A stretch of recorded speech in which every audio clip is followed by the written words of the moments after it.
The north awakens under a blanket of deep perpetual twilight. Here, in the vast untamed wilderness of Norway, the land is held in the firm grip of winter. Ancient forests, heavy with snow, stand like silent sentinels guarding a kingdom of ice and shadow. The air itself is a presence, sharp and crystalline, carrying with it the scent of pine and the profound quiet of a world asleep. It is a silence so complete that you can almost hear the slow, rhythmic pulse of the earth beneath your feet. This is a realm where survival is an art form, a delicate and brutal ballet performed by creatures shaped by the unforgiving cold. Each gust of wind that whispers through the skeletal branches seems to tell a story, a timeless tale of endurance and the raw power of nature. Listen closely. Beyond the moan of the wind, there is another sound. It is the soft, almost imperceptible crunch of snow under a padded foot. Something is moving out there in the deep woods where the light barely penetrates. This is the domain of the predator, the master of this frozen stage. In these eternal forests, life and death are intertwined in a constant, delicate dance. The hunter and the hunted move through the same landscapes, breathe the same frigid air, and are governed by the same ancient laws of necessity. The very stillness of the forest is deceptive, for it conceals a world of intense, silent drama, where every shadow could hide a threat and every sound could signal a final, desperate chase. The landscape itself is an active participant in this drama. The deep snowdrifts create natural barriers and hidden pathways, shaping the movements of all who live here. The gnarled branches of ancient pines offer shelter and vantage points, their needles coated in a delicate frost that glitters like a million tiny diamonds when the low sun breaks through the clouds. This is not merely a backdrop, it is a living, breathing entity. The forest provides, and the forest takes away. It offers camouflage to the patient hunter and a hiding place for the wary prey. To understand the creatures that thrive here, one must first understand the soul of the forest itself. Its immense scale, its profound silence, and its beautiful, dangerous heart. And so, our journey begins. We step into this silent kingdom, not as conquerors, but as quiet observers, hoping to catch a fleeting glimpse of the spirits that roam these woods. We must move with reverence, for we are guests in a world that has existed long before us and will continue long after we are gone. The air grows colder, the shadows lengthen, and the forest seems to draw its breath, waiting. The first act of our story is about to unfold, set against a backdrop of unparalleled, stark beauty. The predators of the north are stirring, their senses keenly attuned to the subtle shifts in this immense frozen theater of life. Imagine a world painted in shades of white and blue. The ground is an unbroken canvas of snow, stretching from the dense tree line to the distant, jagged peaks of silent mountains.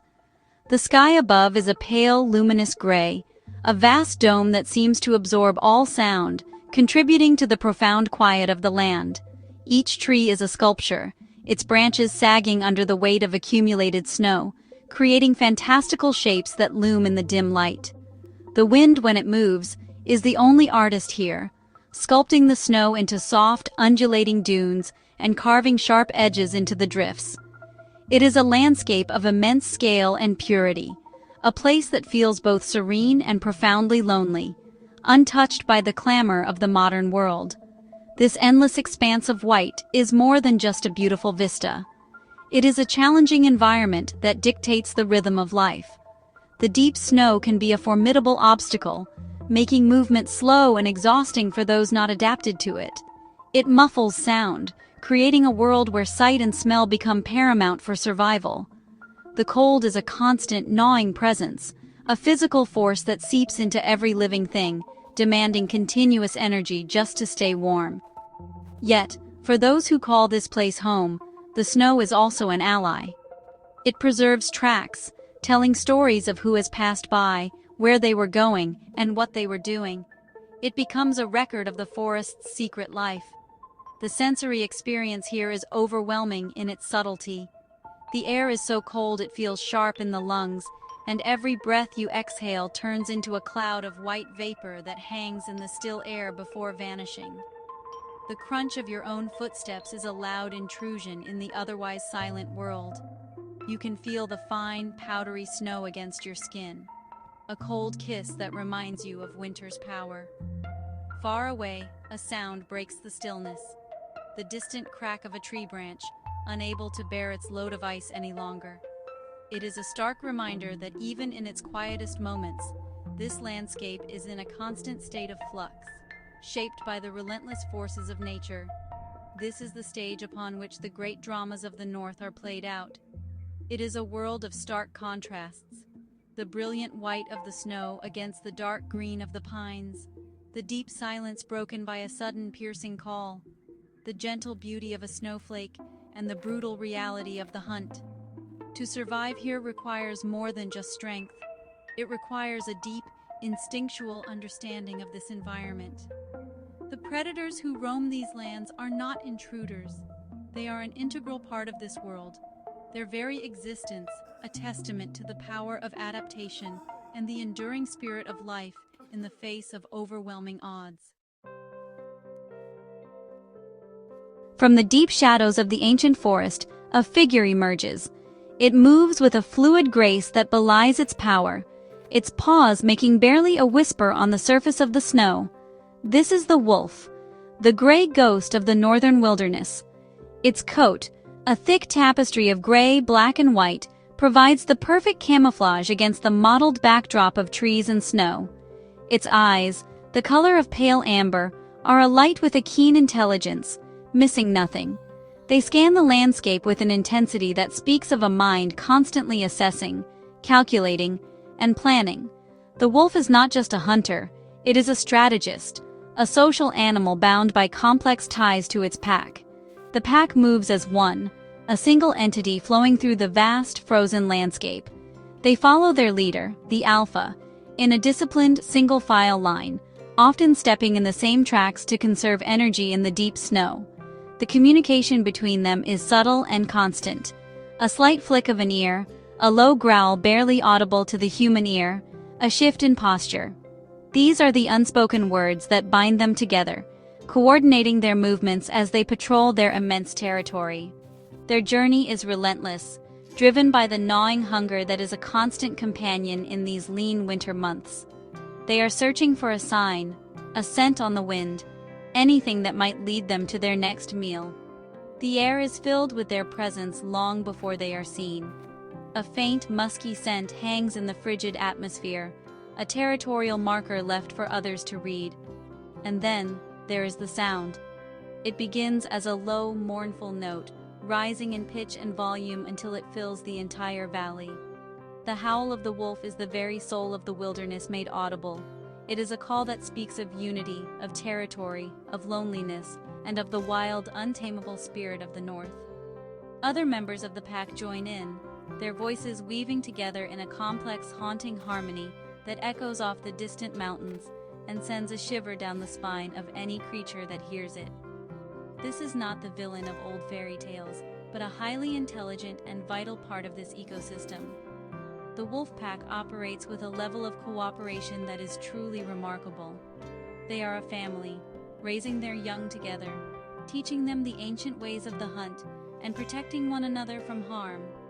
Their presence shapes the entire forest, keeping populations of large herbivores like moose and deer in check, which in turn affects the vegetation and the health of the entire landscape. The gray ghost is more than just a predator. It is a keystone, an architect of the wild, its existence essential to the delicate balance of this silent kingdom.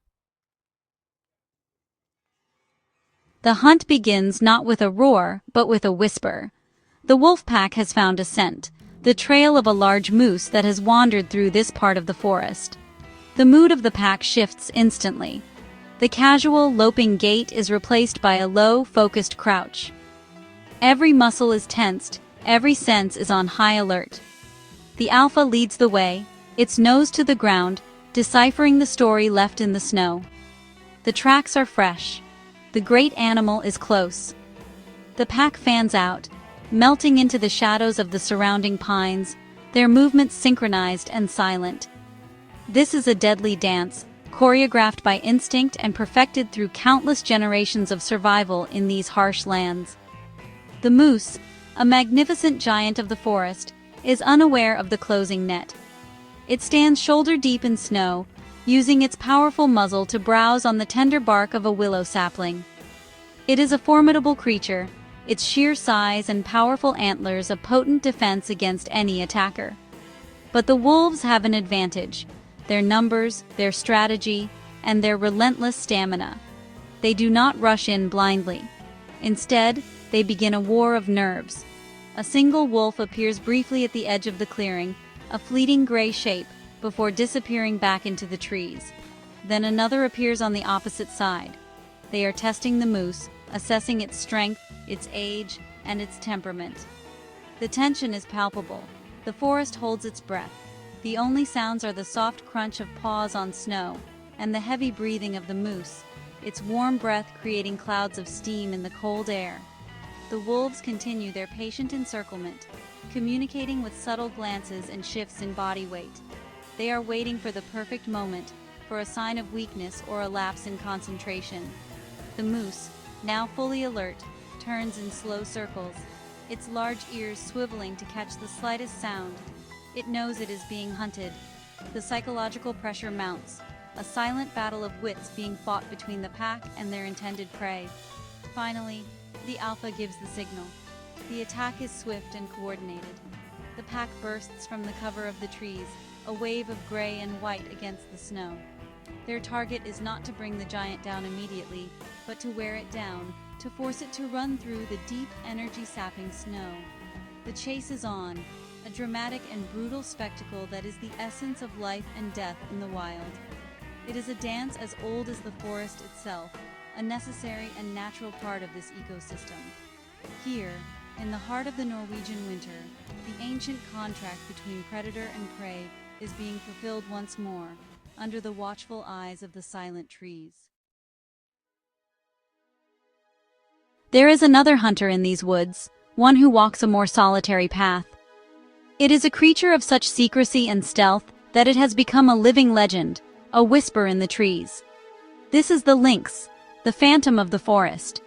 With its tufted ears, short tail, and a coat of spotted fur that blends seamlessly with the dappled light and shadow of the undergrowth, it is a master of invisibility. Its paws are enormous for its size, like natural snowshoes, allowing it to move silently and effortlessly over the deepest drifts, leaving barely a trace of its passage. To see a lynx in the wild is a rare gift, a fleeting glimpse of a truly wild and elusive spirit. Unlike the wolf, the lynx hunts alone. Its world is one of patience and ambush. It will spend hours, sometimes days, perched on a high rock or a thick tree branch, its keen yellow eyes scanning the forest floor below. It is the epitome of stillness, a living statue waiting for the opportune moment. Its hearing is so acute that it can detect the rustle of a vole moving under a foot of snow, and its eyesight is legendary, able to spot the slightest movement in the dim twilight. The lynx does not rely on stamina to run down its prey. It relies on the element of surprise, a sudden, explosive burst of speed that covers the final distance in the blink of an eye. The life of a lynx is one of quiet solitude.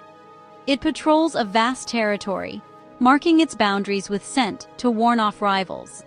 These territories rarely overlap, for the forest can only support so many of these solitary hunters. The main prey for a lynx in these northern climes is the roe deer, but it will also hunt mountain hares, foxes, and large birds like the capercaillie. The hunt is a calculated affair. The lynx will stalk its chosen prey with infinite patience, using every dip in the terrain, every thicket and fallen log as cover. It creeps closer and closer, its body low to the ground, a silent spotted shadow moving through the white landscape. When the moment is right, the attack is devastatingly swift. With a powerful leap from its hind legs, the lynx closes the distance in a single bound, its sharp claws extended. The conclusion is often swift and silent, a testament to the predator's efficiency. After the kill, the lynx will often drag its prize to a secluded spot, perhaps caching it under a blanket of snow to protect it from scavengers. It will return to its meal over several days, feeding in solitude. The phantom of the forest then melts back into the shadows, its presence once again reduced to a rumor, a half-seen shape at the edge of vision, leaving the forest to its deep and profound silence. Let us pause and consider the world from the perspective of this solitary hunter. Perched high on a granite outcrop, swept clean of snow by the persistent wind, the lynx surveys its kingdom. From this vantage point, the forest unfolds below like a map. The hunter's gaze is not idle. It is a tool of immense precision. Its eyes, fringed with long dark lashes that protect against the glare of the snow, miss nothing. They trace the faint trail of a hare that passed hours ago, note the nervous flick of a squirrel's tail on a distant branch, and follow the slow, deliberate movements of a herd of deer grazing in a clearing far below. This is not just seeing, it is reading the landscape, interpreting its subtle language. The sounds of the forest are amplified by the lynx's extraordinary hearing. The iconic tufts on its ears are not for decoration. They act like antennae, funneling the faintest of sounds towards its eardrums. It can hear the tiny squeak of a lemming moving in its tunnel deep beneath the snow, a sound completely inaudible to us. It can distinguish the soft crunch of a deer's hoof from the rustle of wind-blown leaves. This auditory map of the world is just as detailed as its visual one. Each snap of a twig, each distant bird call, adds another layer of information, helping the lynx build a complete picture of its surroundings and the potential opportunities or dangers they hold. Patience is the lynx's greatest weapon. It can remain utterly motionless for hours, a model of energy conservation in a world where every calorie is precious. Its thick, insulating fur protects it from the biting cold, and its slow, steady metabolism allows it to wait. This is not a passive waiting. It is an active state of supreme alertness. Every muscle is ready to spring into action, but the mind is calm, focused, and discerning. It will not waste energy on a chase that is unlikely to succeed. The lynx is a master of calculating the odds, waiting for the one perfect moment when success is almost guaranteed. This discipline is the key to its survival. As twilight deepens and the forest is painted in hues of purple and deep blue, the lynx begins its descent. It moves with a silent, deliberate grace, its large paws distributing its weight so perfectly that it seems to float over the snow. It is a ghost in the gloaming, a creature perfectly attuned to the rhythms of the coming night. The solitary hunter is on the move again, driven by the ancient imperative of hunger. Its journey through the shadows is a testament to the power of solitude and the incredible adaptations that allow life to flourish in even the most challenging corners of our planet. While the wolf and the lynx patrol the snow-covered forests, another great predator of the north is absent from the winter stage. The brown bear, the undisputed king of these woods, is deep in a state of slumber. Long before the first heavy snows of winter arrived, the bear was driven by an incredible urge to eat, a period known as hyperphagia. It consumed vast quantities of berries, roots, and anything else it could find, building up the thick layers of fat it would need to survive the long, lean months ahead. This preparation is a race against time, a crucial phase that determines whether it will see another spring. The bear's choice of a den is a matter of life and death. It might be a natural cave, a hollowed-out space under the roots of a giant fallen tree, or a chamber the bear has excavated itself into a hillside. The entrance is often small, just large enough for the bear to squeeze through, and it will soon be completely covered by a deep blanket of insulating snow. Inside this dark, silent chamber, the bear's body undergoes a remarkable transformation. Its heart rate slows dramatically, from around 50 beats per minute to fewer than 10. Its breathing becomes shallow, and its body temperature drops by several degrees. This is not true hibernation, but a state of deep torpor. Inside the den, the world outside ceases to exist. The howling winds, the heavy snowfall, and the movements of other animals go unnoticed. The bear is in a state of suspended animation, its body slowly metabolizing the fat reserves it worked so hard to accumulate. It does not eat, drink, or pass waste for months on end. It is a miracle of biological engineering, a perfect solution to the problem of surviving in a land where food is non-existent for a third of the year. For female bears, this period is even more extraordinary, as they will give birth to their tiny, helpless cubs in the dead of winter, nursing them in the warmth and safety of the den. But even in this deep slumber, the king is not entirely defenseless. A loud noise or a disturbance near the den can rouse the bear from its torpor. It remains aware, on some deep, primal level, of its surroundings. The slumbering giant is simply waiting, conserving its immense power for the day when the sun's warmth returns to the land. The snow that covers the den acts as a perfect blanket, hiding the king from the world and insulating it from the extreme cold. The forest keeps its secret well, guarding the sleeping monarch until the great awakening of spring commands its return. As the days slowly begin to lengthen and the iron grip of winter starts to weaken, a change occurs deep within the forest. The first signs are subtle: the drip of melting snow from a sun-warmed branch, the reappearance of small patches of bare earth, the cheerful call of a bird returning from the south. A new energy is flowing back into the land, and deep within its snow-covered den, the slumbering king begins to stir. The bear's internal clock, governed by ancient rhythms, signals that the long sleep is nearing its end. Its heart rate begins to quicken, its body temperature slowly rises, and its senses gradually reconnect with the world outside. The emergence is a slow and cautious process. The bear, groggy and disoriented after months of darkness and stillness, pushes its way through the snow plug that has sealed its den. It blinks in the bright spring light, its eyes taking a moment to adjust to a world it has not seen for half a year. It is a shadow of its former self, significantly leaner, having lost a substantial portion of its body weight. The first order of business is to drink, to replenish the water lost during its long fast. It will seek out a stream of meltwater, drinking deeply before its thoughts turn once more to food.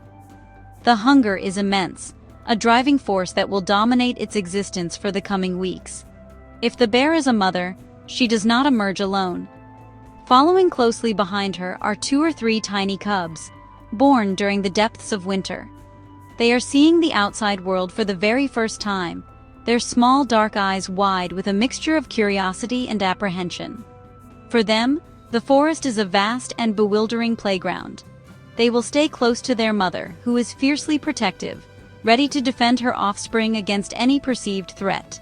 She must now find enough food not only to replenish her own depleted reserves, but also to produce the rich milk her fast-growing cubs depend on. Her task is one of the most challenging in the natural world. The reawakening of the bear signals a fundamental shift in the forest's power dynamics. The king has returned to its throne. Its immense presence will once again shape the landscape.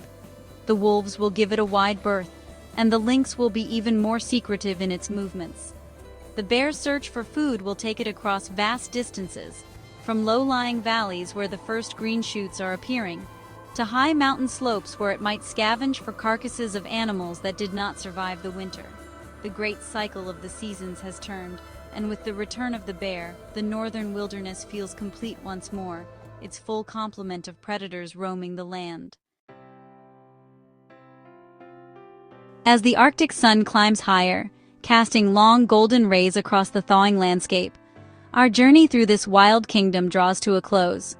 We have walked in the footsteps of ghosts, witnessed the silent dance of the hunt, and felt the profound stillness of a world held in winter's embrace. We have seen that this is not a barren wasteland, but a land of immense vitality, a place where life persists with a strength and resilience that is truly humbling. The predators of Norway, the wolf, the lynx, and the bear, are not cruel monsters, but essential guardians of this ancient realm. They are the artists, the architects, and the soul of the eternal north. The sounds of the forest are changing. The mournful howl of the wolf is now joined by the playful yelps of its new pups. The silent watch of the lynx is punctuated by the calls of migrating birds, and the deep silence of the bear's den has been replaced by the sound of its powerful footsteps on the damp earth. Life is returning in a great, glorious wave, yet the memory of winter lingers. It is etched into the landscape, in the scarred bark of trees and the deep channels carved by meltwater. It is also etched into the very being of the creatures that live here, a constant reminder of the challenges they have overcome and those that will inevitably return. To stand here is to feel a sense of awe, a feeling of being a small part of something immense and timeless. The air is still cold, but it carries the scent of damp earth and new growth, a promise of the short, intense summer to come. This is a world that operates on a different timescale, governed by the slow, powerful rhythms of the seasons, not by the frantic pace of our own lives. It invites us not to conquer it, but to listen to it, to learn from its ancient wisdom, and to respect its untamable power. The mysteries of the North are not meant to be solved, but to be experienced. And so, we leave the forest to its secrets. The gray ghost will continue to roam its territory. The phantom will continue its solitary watch from the shadows, and the slumbering king will continue to rule its domain. Their lives will unfold as they have for thousands of years, an endless drama of survival, family, and the hunt. The eternal North will keep its silence, guarding the stories of its magnificent predators. And for those who have taken the time to watch and listen, the haunting howl of the wolf will forever echo in their memory, a powerful call from the very heart of the wild.